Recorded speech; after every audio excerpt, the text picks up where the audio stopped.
Dr. Craig, I heard a TED Talk, which are very popular online, and it's so right up your alley, I just knew that we had to talk about it. Everything that this philosopher talked about, we've done podcasts on, and intersects with so much of your work. TED Talks, TED, it's Technology, Entertainment, and Design. It's an ideas forum. We're going to listen to one today from philosopher Jim Holt, who writes for New Yorker, New York Times, writes about science and philosophy. And you'll love this. Why is there something rather than nothing? Who was it that originally said that? Well, that was Leibniz's question. He said it's the most fundamental question and the very first question which should be asked. Why is there something rather than nothing? That is to say, why does anything at all exist? In fact, Jim Holt calls this the sublime question of all. Let's listen to some audio and interact. Why does the universe exist? Why is there a world? Okay, all right. This is a cosmic mystery. Be solemn. Why is there a world? Why are we in it? Why is there something rather than nothing at all? I mean, this is the super ultimate why question. So I'm going to talk about the mystery of existence, the puzzle of existence, where we are now in addressing it, and why you should care. And I hope you do care. The philosopher Arthur Schopenhauer said that those who don't wonder about the contingency of their existence, of the contingency of the world's existence, are mentally deficient. All right, that's a little harsh, but still. So this has been called the most sublime and awesome mystery, the deepest and most far-reaching question man can pose. It's obsessed great thinkers. Ludwig Wittgenstein, perhaps the greatest philosopher of the 20th century, was astonished that there should be a world at all. He wrote in his Tractatus, Proposition 4.66, it is not how things are in the world that is the mystical, it's that the world exists. He's off with a bang there, but did you hear the audience's reaction that when he introduced his topic, they began to laugh? Because I wonder why. It's such a big question, and what is he supposed to give the answer now at the TED conference, you know? Makes me wonder what went before, whether or not there was something that had prejudiced them about asking a question. How much grease is on French fries? I don't know, because now he's really going to the sublime question. Anybody, after hearing him quote those philosophers, has got to care and say, you know, this is not a question that you can bypass.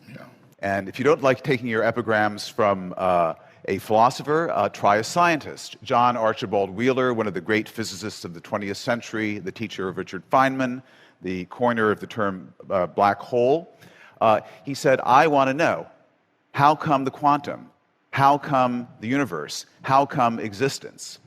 And my friend Martin Amis, by the way, I'll be doing a lot of name dropping in this talk, so to get used to it. My dear friend Martin Amis once said that we're about 5 Einsteins away from answering the mystery of where the universe came from. And I no doubt there are 5 Einsteins in the audience tonight. Any Einsteins? Show of hands? No Einstein. Okay. So this question, why is there something rather than nothing? This sublime question was posed rather late in intellectual history. It was towards the end of the 17th century. The philosopher Leibniz, who asked it, very smart guy Leibniz, was invented the calculus independently of Isaac Newton at about the same time. But for Leibniz, who asked, why is there something rather than nothing, this was not a great mystery. You know, he either was or pretended to be an Orthodox Christian in his metaphysical outlook. And he said, it's obvious why the world exists, because God created it. And God created indeed out of nothing at all. That's how powerful God is. He doesn't need any pre-existing materials to fashion a world out of. He can make it out of sheer nothingness, creation ex nihilo. And by the way, this is what most Americans today believe. There's no mystery of existence for them. Has he characterized Leibniz's view? The only thing that I'm a little puzzled about would be his claim that Leibniz didn't think this was a difficult question, that it was easy to answer. When you read Leibniz's work, I don't get that impression that he cavalierly says, oh, this is a simple question. He gives a fairly detailed argument as to why the ultimate reason for the existence of the universe cannot be found in the universe itself, in any part of the universe, or in prior states of the universe, and therefore must be found in a transcendent being beyond the universe. So it's not a sort of quick fix for an easy question. Leibniz, I think, wrestled seriously with the question.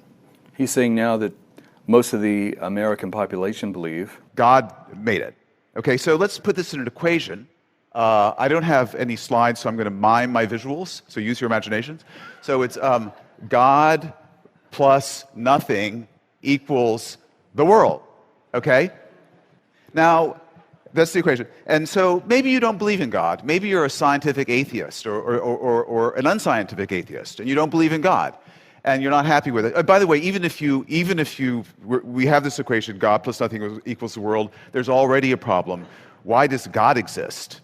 You know, God doesn't exist by logic alone unless you believe the ontological argument, and I hope you don't, because it's not a good argument. whoops.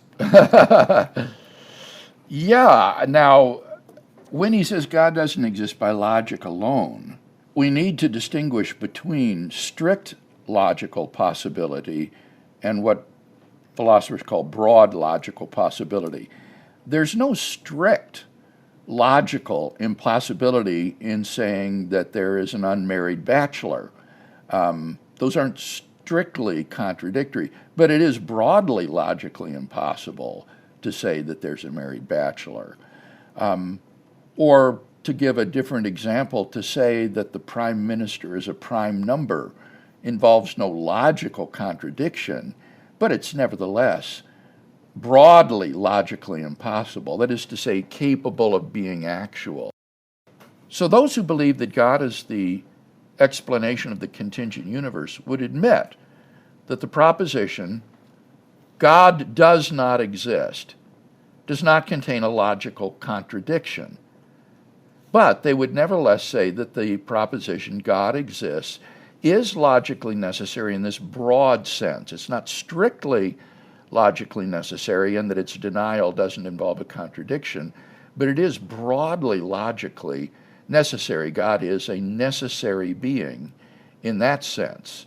So his claim about logic needs to be nuanced somewhat, and particularly with respect to the ontological argument, the claim of contemporary proponents of the argument would be that God is broadly logically necessary and that this is possible. And if it is possible, then that means that God exists. By the way, Bill, I like the way that he put it correctly. That is, why does the universe exist? Why does God exist? Because that would be, he didn't ask where did God come from or who made God, which is the typical move. Right. But he did follow Leibniz there, which would be a legitimate question. Right. That's a very good point, Kevin. And he posed the question correctly. And Leibniz's answer is, well, there are only two kinds of being. There's necessary being and there's contingent being. And so, but he doesn't like the ontological argument. Let's see if he continues. Okay. So, you know, it's conceivable if God were to exist, he might wonder, you know, I'm eternal, I'm all powerful, but where did I come from? Whence then am I? God speaks in a more formal English, and so one theory is that God was so bored with pondering the puzzle of his own existence that he created the world, you know, just to distract himself. Okay, wait, let's pause it here. Okay. What he seems to be expressing there, Kevin, is what has been called the concept of God as a factually necessary being. That is to say, God is eternal, uncaused, indestructible, and incorruptible. This was the concept of God that John Hick, my doctoral mentor in Birmingham, defended. Hick did not believe that God is a broadly logically necessary being. God is contingent in that logical sense, but he would say God is factually necessary in that he is eternal, uncaused, indestructible, and incorruptible. And here Holt is quite right. A God who is merely factually necessary might still wonder, why do I exist rather than nothing? And I think that drives us ultimately to a higher and more adequate concept of God as a metaphysically necessary being, a being whose non-existence is broadly logically impossible. So, although I once, following Hick, believed God to be merely factually necessary, with a deeper understanding of the ontological argument and the distinction between strict and broadly logical necessity, I came to embrace the view that God's existence is broadly logically necessary and not merely factually necessary. Can you explain to us why Swinburne has a view similar to this, of a contingent God? Swinburne's view is the same as Hick's. And I don't know, I've never talked to him about this. All I could say is that back in the 50s and 60s, it was just very widely assumed by philosophers that the only logically necessary truths were analytic truths, like if it is raining, it is raining, or something of that sort. And on that basis, a proposition like God exists isn't strictly logically necessary. The proposition God does not exist has no contradiction in it. And so I think that philosophers who were trained and educated in that era tended to have this view of God as merely factually necessary. But what's happened since Kripke and the development of possible world semantics is that I think philosophers have become completely open to the idea of a being that exists in every logically possible world and is therefore metaphysically or broadly logically necessary. It's impossible that God not exist. There is no possible world in which God fails to exist. And so God isn't merely factually necessary. And I suspect that Swinburne's holding to this other view may be sort of a hangover from this earlier era during which he was educated. And I don't know, though, why he hasn't changed his mind in the way that I did. We'll give him a call sometime. Let's continue then with Jim Holt. But anyway, so let's first forget about God. So we have, take God out of the equation, we have blank plus nothing equals the world. Now, if you're a Buddhist, you might want to stop right there. Because essentially what you've got is nothing equals the world, and by symmetry of identity, that means the world equals nothing. Okay, and to a Buddhist, the world is just a whole lot of nothing. It's a big cosmic vacuity. Now wait, that's not right. He's misstated. It's God plus nothing equals the world, right?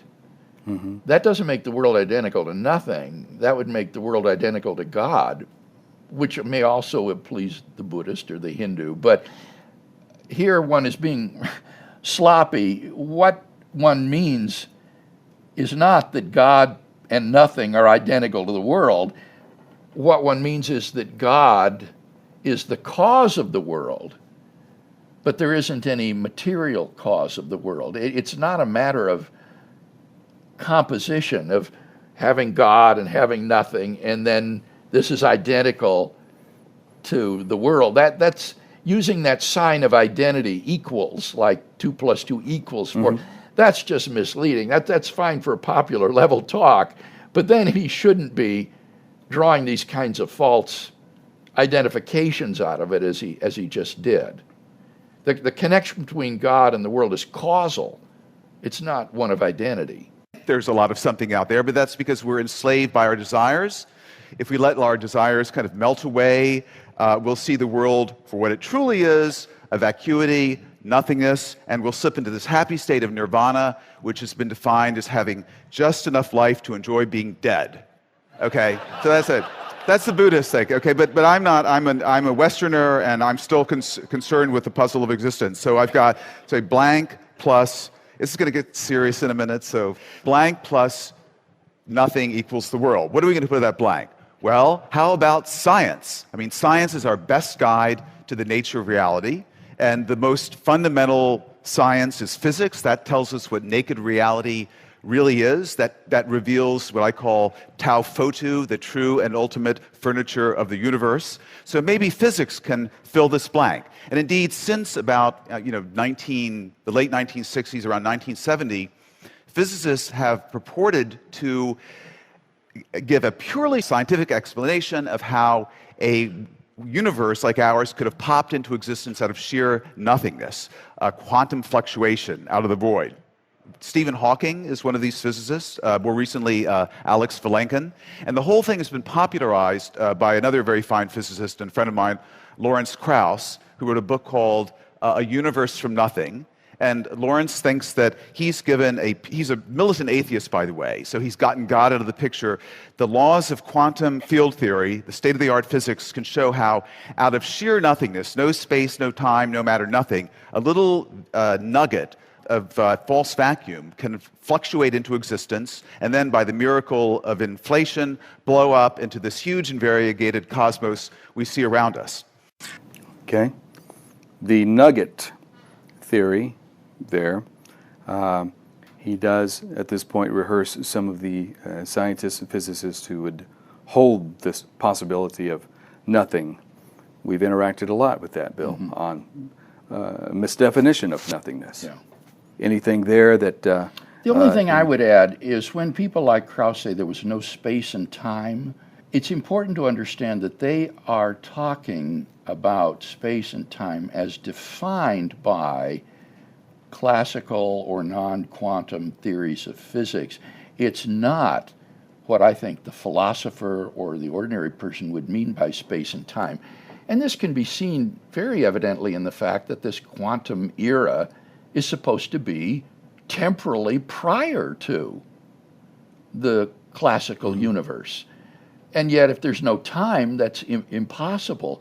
So I think that what they're saying is that the time and space that is defined in classical physics didn't exist then. But there was a then, and it was temporally prior to what we now experience. And there clearly was a place because this quantum vacuum is extended, and it has breadth and length and so forth. So in the philosophical sense, this is a spatio-temporal reality, even if it isn't according to the current conceptions of space and time as defined in classical physical theory.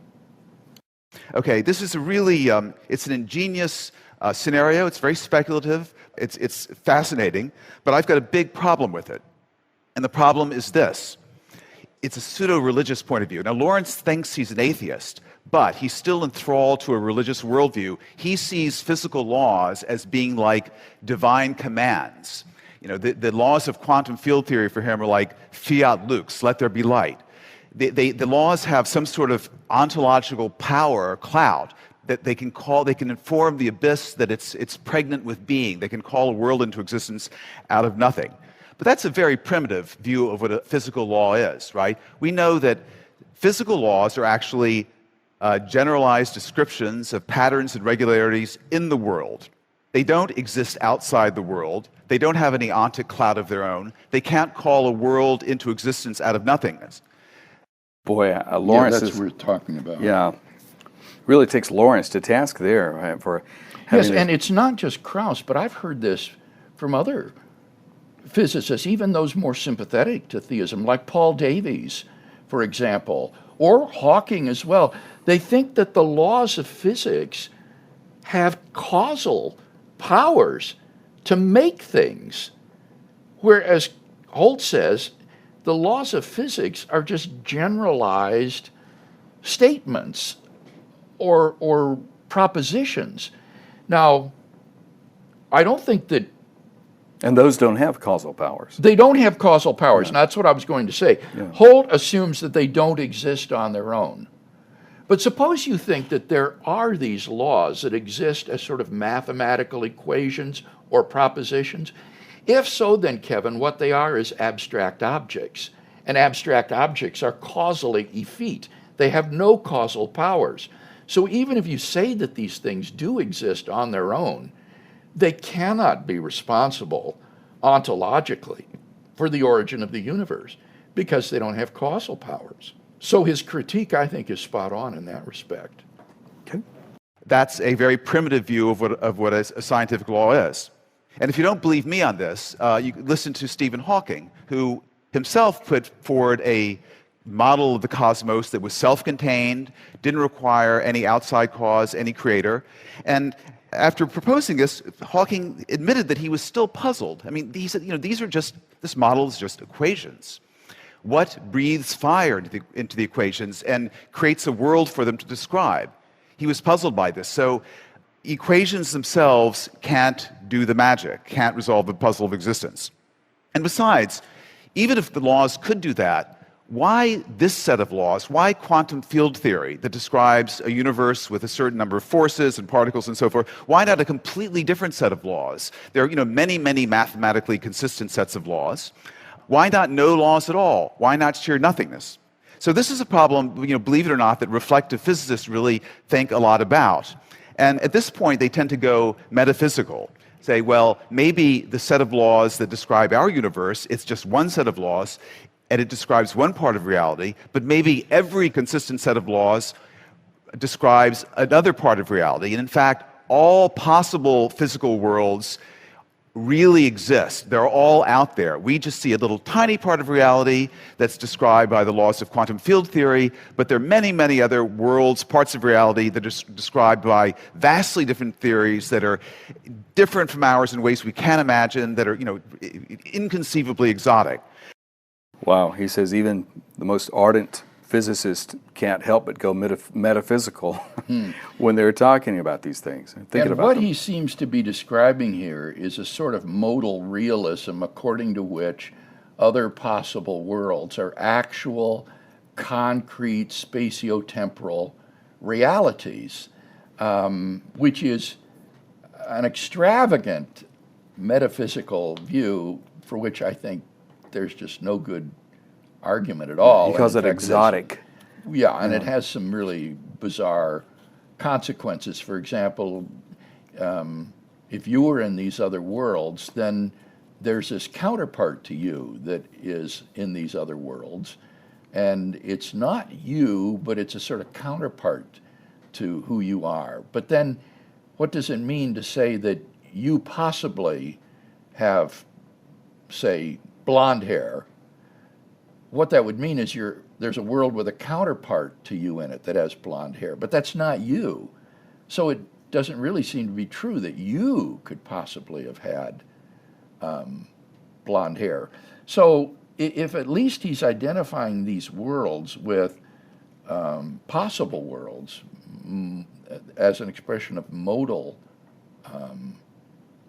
notions, then I think it really gets into really bizarre results. He says a little bit later he does not want to live in that kind of a world. Yeah, I'm not suggesting that Holt believes this, but no, he just says that he's acknowledging it, and he says there are reasons why you don't want to live in that world. Steven Weinberg, the father of the standard model of particle physics, has actually flirted with this idea himself, that all possible realities actually exist.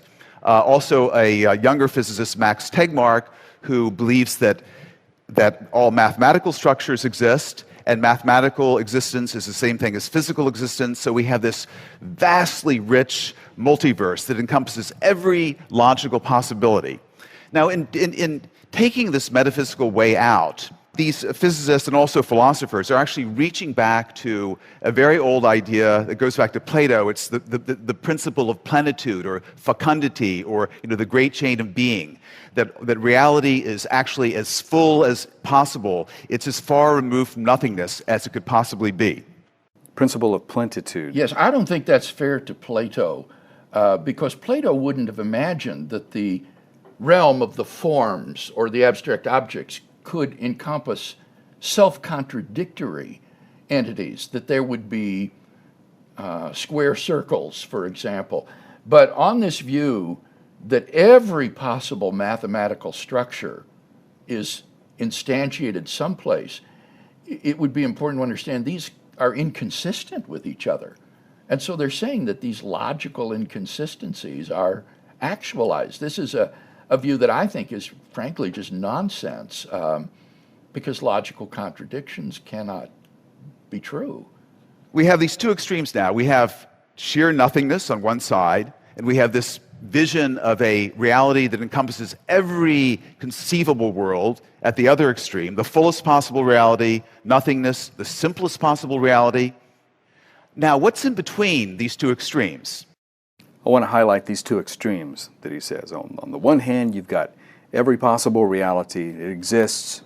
On the other hand, you've got nothing. Those are the two extremes, he says, and he wants to speculate as to what's in the middle. Mm-hmm. Perhaps the answer is in the middle. Well, we already know that the one extreme is false because we exist. So nothingness you can rule out. Right. It's the whole question, why is there something rather than nothing, indicates that we know that at least we exist. And even if the rest of the world is an illusion of my consciousness, it's undeniable that I at least exist. So nothingness, that alternative is simply ruled out. There are all kinds of intermediate realities that include some things and leave out others. So one of these intermediate realities is, say, the most elegant, the most mathematically elegant reality that leaves out the inelegant bits, the ugly asymmetries and so forth. Now, there's some physicists who will tell you that we're actually living in the most elegant reality. I think that Brian Greene is in the audience, and he has written a book called The Elegant Universe. He claims that the universe we live in mathematically is very elegant. Don't believe him. It's an ugly, no, it's a pious hope. I wish it were true, but I think the other day he admitted to me it's really an ugly universe. It's stupidly constructed. It's got way too many arbitrary coupling constants and mass ratios and superfluous families of elementary particles. And what the hell is dark energy? It's a real, it's a stick and bubble gum contraption. It's not an elegant universe. Okay, I think he's being funny and facetious. But that often gets to an objection you hear against God is that, well, the universe would be better designed. Yeah, that's very different than this, though, Kevin. I mean, those people are talking. Oh, absolutely. They're talking about things like the optic nerve going through the retina, or the tailbone, or the way our wisdom teeth don't fit in our jaw. Our backs are too straight. Yeah, that kind of stuff. Here he's talking about whether or not there's absolutely perfect symmetry between particles, or might there be sort of an extra type of particle that doesn't have a partner, another one. And that isn't ugly in a design sense. That might be the best way to make a universe. It just wouldn't be perfectly symmetrical. So he's saying it's sloppy. Well, they're using the word beauty here in this quasi mathematical sense of perfectly symmetrical. And I think you and I know that often beauty will be the result of asymmetry. And then there's the best of all possible worlds in an ethical sense. Now, you should get settled now, because a world in which sentient beings don't suffer needlessly, in which there aren't things like childhood cancer or the Holocaust. This is an ethical conception. And anyway, so between nothingness and the fullest possible reality, various special realities. Nothingness is special, it's the simplest. Then there's the most elegant possible reality, that's special. The fullest possible reality, that's special. But what are we leaving out here? There's also just the crummy, generic realities that aren't special in any way, that are sort of random. They're infinitely removed from nothingness, but they fall infinitely short of complete fullness.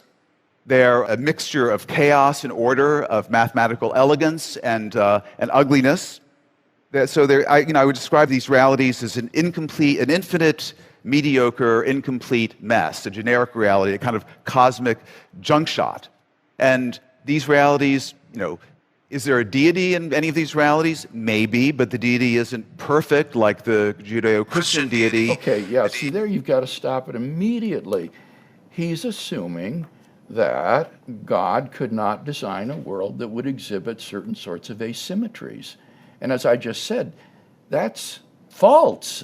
It may be that a world having certain asymmetries in it is a better world. It could be a world that would allow embodied observers like us to exist. So that's a big leap to say that a perfect being could not make a world unless that world exhibited perfect mathematical symmetries. He gives a nod to the Judeo-Christian God as being perfect and so on, but let's see what he continues to say. The deity isn't all good and all powerful. It might be instead 100% malevolent, but only 80% effective, which would pretty much describes the world we see around us, I think.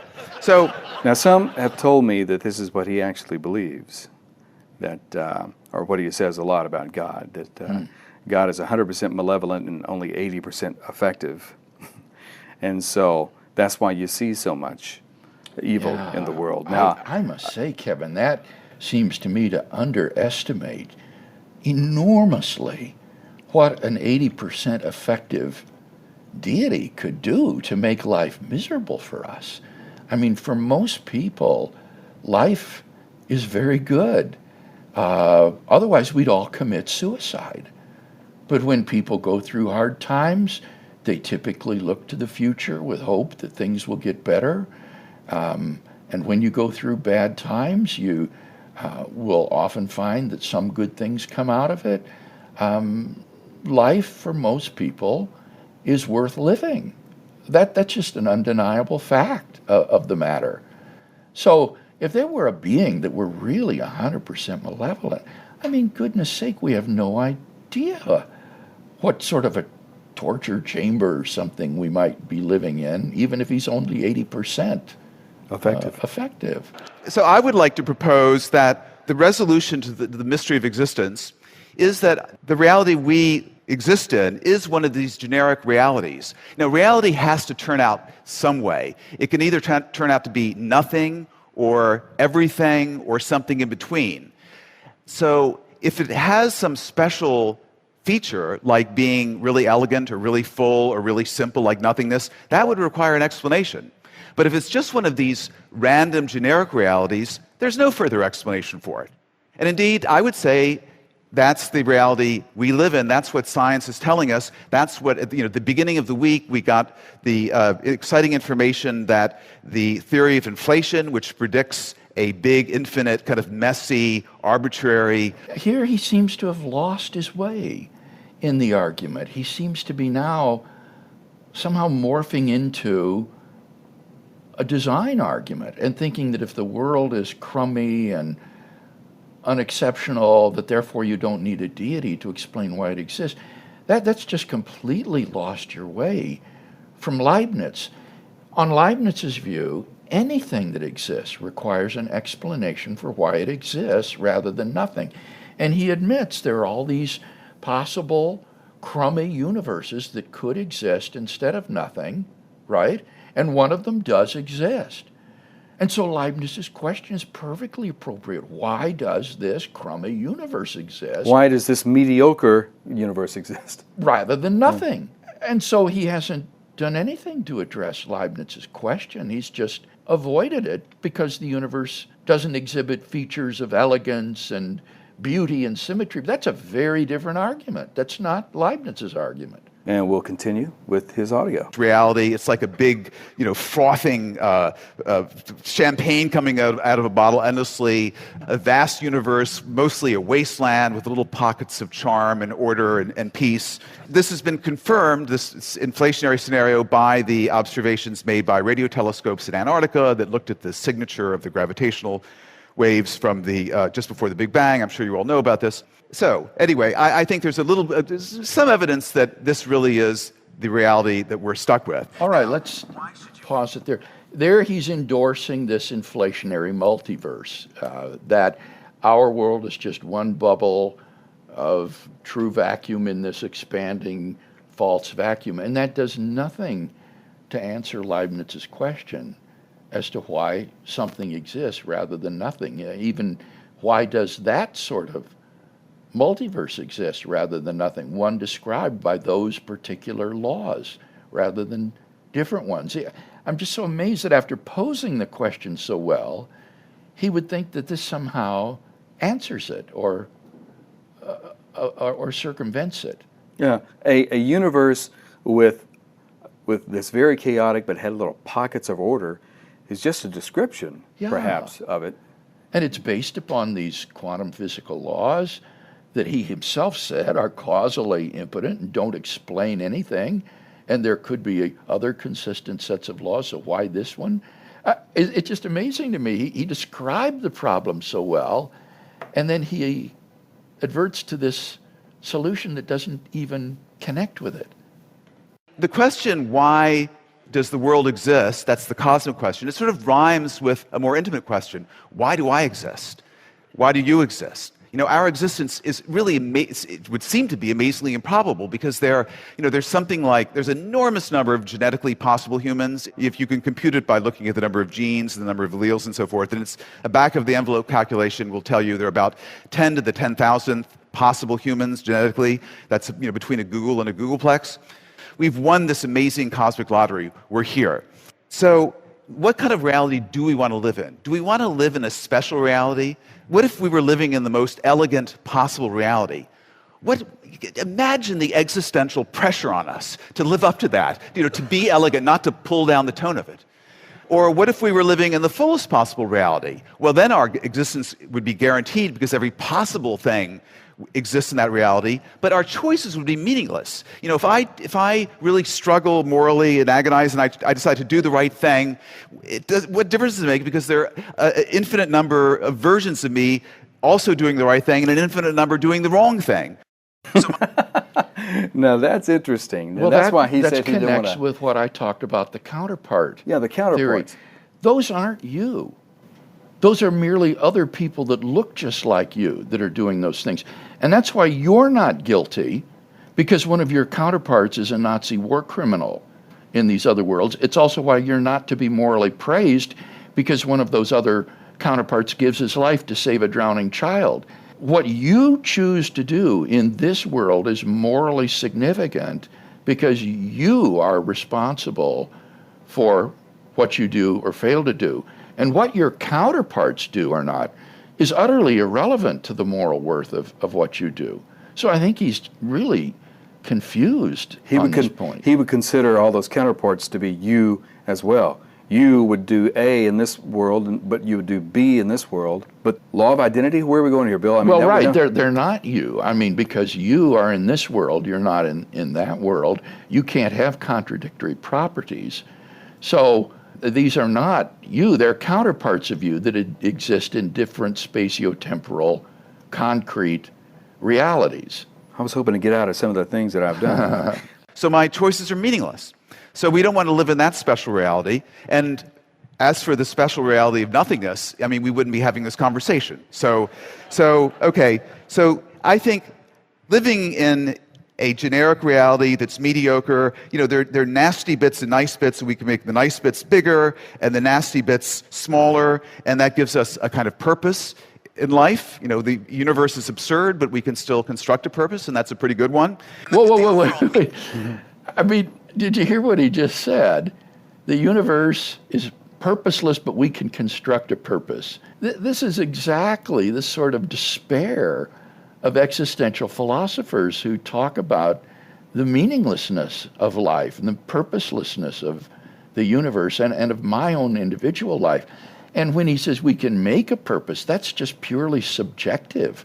You can invent a purpose for your life, but that it really isn't the reason for which you exist. And on this view, there's no more difference between a person who decides to become a Hitler or a Mother Teresa. It's like the difference between going to McDonald's or Burger King. It's just arbitrary because there is no objective purpose for which you exist. These are subjective illusions of human beings. I also just want to comment, I don't know whether I'm making too much of this, but you notice he didn't want to live in the elegant universe because we would be incapable of living up to the demands of Imagine that. the pressure. Yeah. The existential pressure. Is there some theological significance to that? Living in a world in which there is a perfect being like God and we can't live up to his demands and so find ourselves sinful and fallen and in need of his forgiveness? Would we rather live, or would Holt rather live perhaps in an atheistic universe where he doesn't have to live up to those kinds of expectations and demands? I don't know, but it's worth asking. That is.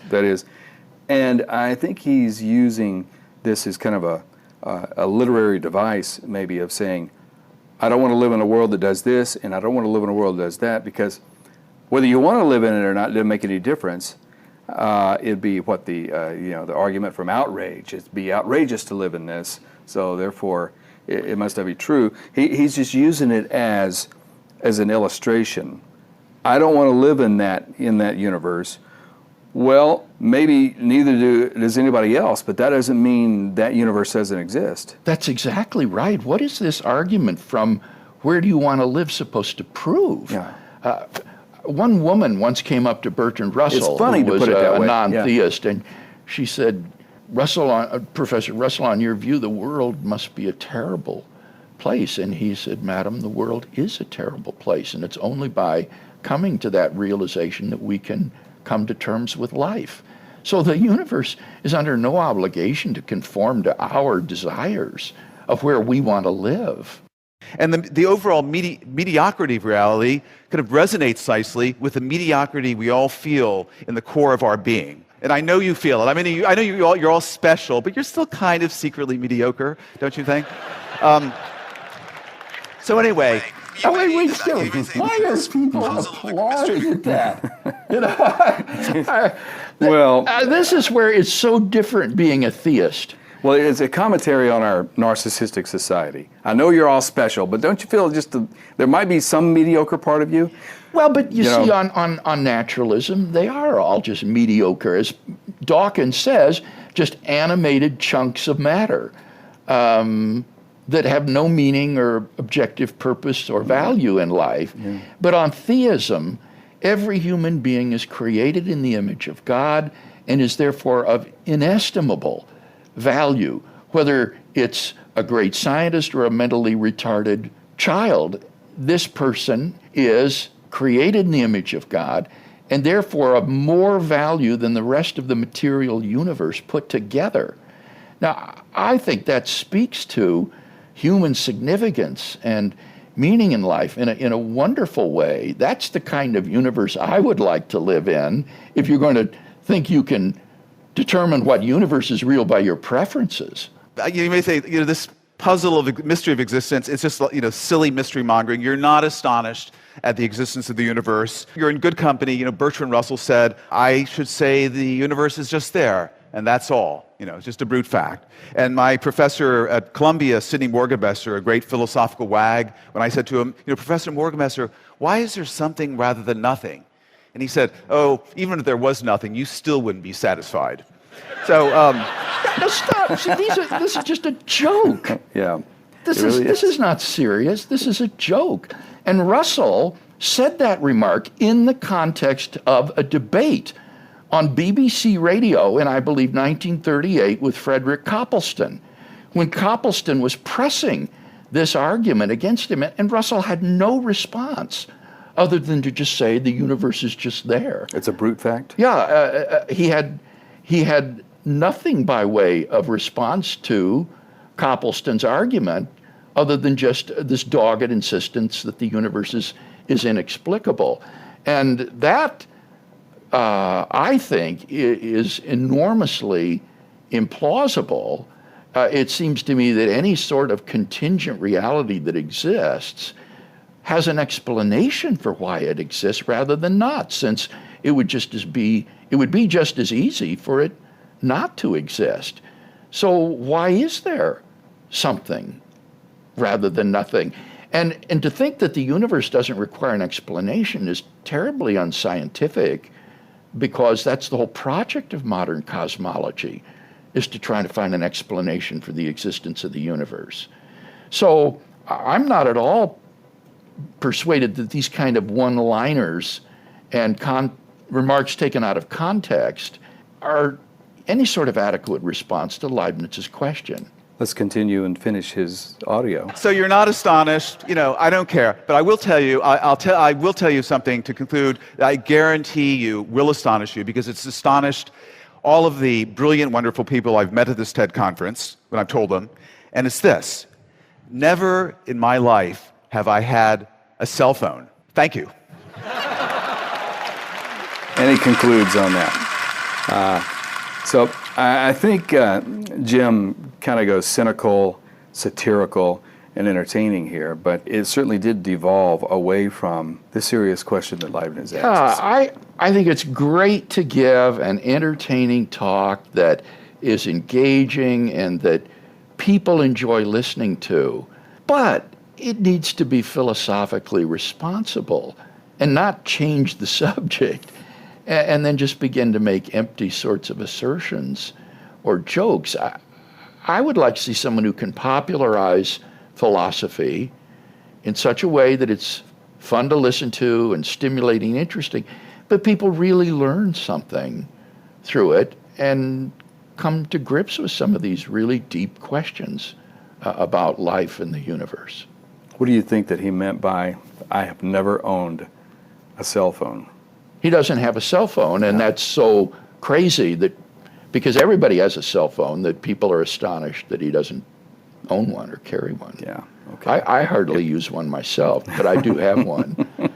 If that doesn't astonish you, nothing will. Yeah. Kind of a thing. Well, I hope that people who are interested in this topic will look at what I've written on this in the book On Guard, in the chapter on Why Is There Anything at All, or in Reasonable Faith, in the chapter on the existence of God, where I look at Leibniz's argument and explore the various ways of answering it and argue that Leibniz actually did have the best answer to the question, namely that there must be a metaphysically necessary being which carries within itself the sufficient reason for its own existence and is the reason for the existence of everything else.